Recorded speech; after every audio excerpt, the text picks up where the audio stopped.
تعداد مدرسه‌های اسلامی در تاجیکستان به صفر رسید. رژیم رحمان می‌خواهد در جنایتش بلاروسیه را هم شریک سازد.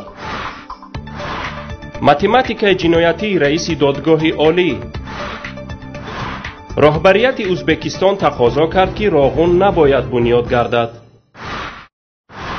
در تاجیکستان در تمام مدرسه‌های اسلامی بجز از یک دانشکده اسلامی بر روی طالب علمان بسته شد. سهراب رستمزاده اجرا کننده وظیفه مدیر شعبه عاید به کارهای دین، تنظیم عنعنه و جشن و مراسم‌های ملی حکومت ولایت سوخت ضمن نشست خبری گفت که همه مدرسه‌های ولایت سوخت که قبلا ماه ایون سال 2013 فعالیتشان موقتا بازداشته شده بود بسته شدند.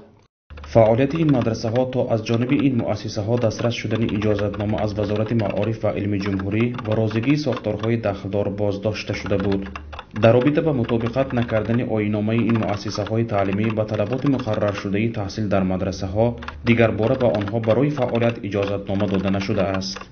در سراسر جمهوری رسما 6 مدرسه عمل می‌کردند که فعالیت همگی متوقف و حتی یگانه لیسه اسلامی که نزد دانشکده اسلامی تاجیکستان فعالیت می‌کرد در خود را برای طالب علمان بسته بود. قابل ذکر است که سالهای اخیر مسئولین مفتیات و شورای علمای دین تاجیکستان از عهده رسالت خود نبرآمدند. به جای افزودن تعداد مدرسه و مساجد وابسته به زیاد شدن اهالی در تاجیکستان سال به سال تعداد مساجد کم و حتی تعداد مدارس متوسط به صفر رسید. این در حال است که تحصیل علوم دینی در خارج از کشور را با فرمان پرزیدنت امامعلی رحمان ممنوع اعلان نموده طلب کرده بودند که آنهایی که در خارج از کشور تعلیم علوم دینی میگیرند به تاجیکستان برگردند و آنها در کشور به مدارس دینی تأمین کرده میشوند.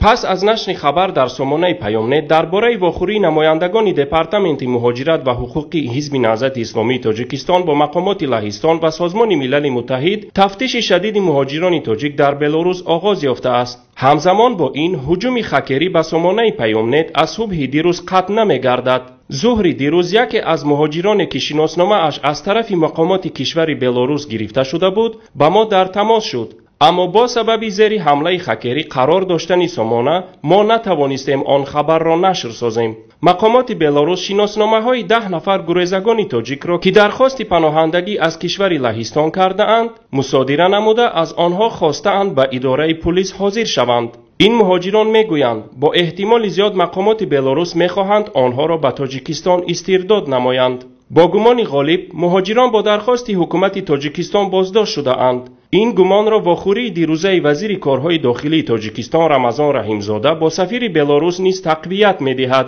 با احتمال زیاد رحیمزاده از سفیر بلاروس درخواست استرداد مهاجران را کرده است. امید می‌کنیم که حکومت و مقامات کشور بلاروس هرگز دست به این کار نخواهند زد و در جنایات رژیم جنایتکار رحمان همدست نخواهند بود، چون در صورت استرداد مهاجران را شکنجه و حکم‌های سنگین انتظار است. شیر محمد شاهیان رئیس دادگاه عالی کشور غیر منتظر از افزایش پرونده ها اظهار نگرانی نموده از مقامات خواسته است بیشتر سری پیشگیری جنایت ها کار کنند.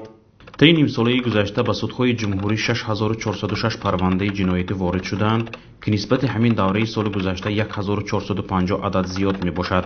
در مجموع دوام نیم ساله گذشته سودهای کشور 74270 پرونده گرجدنی، عائلوی، جنایتی و مأموری را در مرحله‌های گوناگون بررسی نمودند که این شماره نسبت به همین دوره سال سپری شده 7729 عدد افزایش یافته است. وقتی دیدم افزایش پرونده ها زیاده از 7000 شده است، سپارش دادم که تحلیل کرده معلوم نمایند که سبب در چیست. از یک جانب در تاجیکستان شماره اهالی هر سال قریب 180,000 نفر زیاد می شود. اهالی که زیاد شد، بحث ها و صادرشوی جنایت ها نیز افزایش می یابد.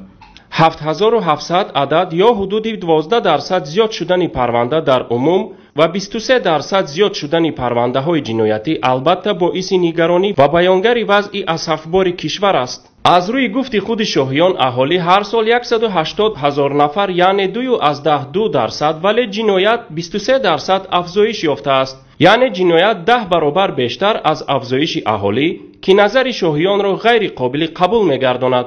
تارنمای پیامنت این حسابکنی شاهیان را به تحلیل کشیده میگوید شاید همین ضعیفی متماتیکای او بود که در انتخابات سال 2010 55% آواز گرفته حزب نهضت اسلامی تاجیکستان به 7% و 25% حزب خلقی دموکراتی تاجیکستان به 70% تبدیل شده بود. سروزیر ازبکستان شوکت میرزایف به همتای تاجیکش قاهر رسولزاده نامه ارسال نموده از جانب تاجیکستان تقاضا نموده است که ادامه ساختمان نیروگاه برقی آبی راغون را قطع نمایند. در این نامه مقامات دولتی ازبکستان از امضای معاهده بنیاد راغون با شرکت معروف ایتالیایی سالینی ایمپرجیلو اظهار نگرانی کرده است. سروزیر ازبکستان گفته است که حکومت این کشور بارها در مورد بنیاد طرح راغون ناراضگی خود را بیان داشته است و حالا که حکومت تاجیکستان سازشنامه ساختمان آن را با مشهورترین شرکت ایتالیایی امضا کرده است، بار دیگر رسما مراجعت میکند. سروزیر ازبکستان نوشته است که محض با احساس خطرهای تکنوگنی، اکولوژی، اجتماعی و اقتصادی بانک جهانی از سرمایه‌گذاری به این طرح دست کشید. در نامه همچنین آمده است که رهبریت تاجیکستان میتواند مشکلات انرژی خود را از حساب بنیاد نیروگاه‌های خرد و میانه در دریاهای زیادش حل کند.